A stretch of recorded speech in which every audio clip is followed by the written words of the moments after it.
Welcome to the Toffee Blues, your source for all things Everton, and welcome to Monday's Everton 24/7 report as we enter the final straight of the English transfer window. As you know very well, on this show we love a new addition or two, and having witnessed a couple this weekend for Everton, I have a new addition of my own, and by that I mean this fantastic piece of Tim Cahill artwork behind me, which I got courtesy of Art of Football. Art of Football sells all manner of unique, brilliantly crafted memorabilia that really captures the essence of football, no matter what club you support. So be sure to check them out. The link to their website is in the description of this video below. Moving on to potential Everton additions though, the big story of today is one which has seemingly come out of nowhere. Marco Silva suggested after the Werder Bremen game on Saturday that he'd be looking for a new right-back to challenge Seamus Coleman this season, and we may be close to sealing the deal for that tonight.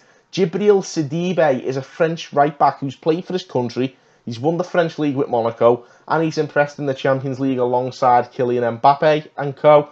Oh, and he's also got a World Cup winners medal to boot. So not a bad player to bring in by any stretch of the imagination. But better still, it appears we could be set to get him for a bargain.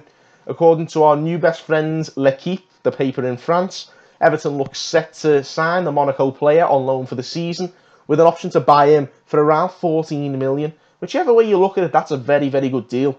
And as I've mentioned before, this could very well help play a part in sealing an exit to Ligue 1 for Henry Onyekuru, who is wanted by Monaco themselves.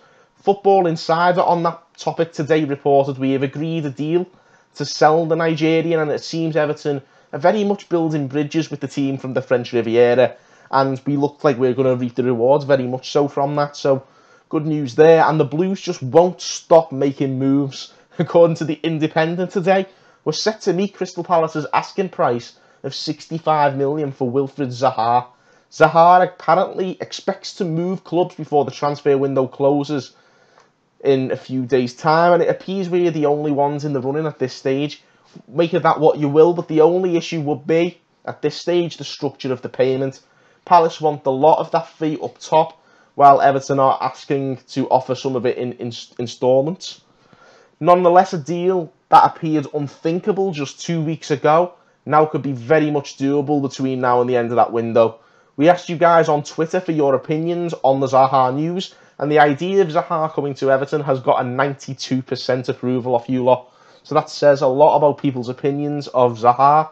The only detractor in that vote may well have been the price tag, but of course, if you haven't already, let us know your opinion on this possible deal. It's going to be a big one if it does happen, so drop us a comment on that topic. And the big money bids don't stop there.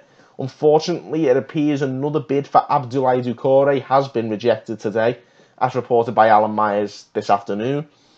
But nonetheless, it does appear Marco Silva and Marcel Brands are going to stop at nothing this season to build a team that can challenge for Europe. And it looks set to be a very exciting end to the transfer window if these reports are anything to go by.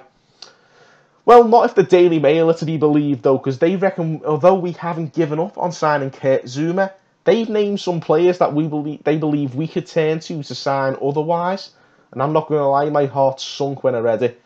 They reckon we're set to sign one of 3 Man United centre-half cast-offs. Phil Jones, Chris Smalling or Marcos Rojo, to be exact.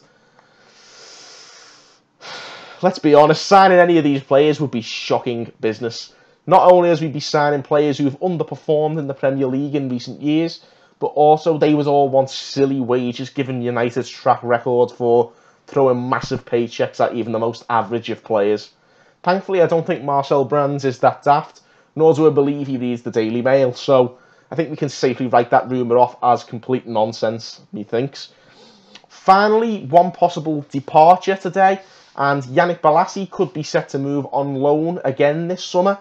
Turkish club Besiktas looks set to sign him on a season-long loan if the Turkish media outlet Sabah are to be believed. Not a bad move by any means, but it's highly unlikely at this stage Bolasie will get back into the Everton team. He's 30 and he's already been on a couple of loans here and there. He should be aiming to move on, but as I always seem to say on this show, I would prefer a permanent move if we can try and sort one out.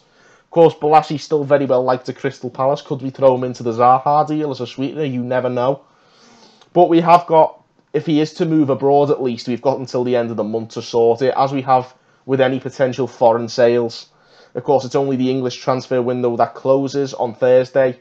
Any foreign sales have got until the 31st of August. But time is, of course, of the essence on the arrivals front.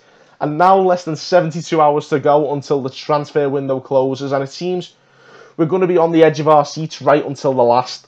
On that note, don't forget to check out my live deadline day show from 4 PM on Thursday. Be sure to make a note of that and check it out. And of course, check out tomorrow night's show in the meantime.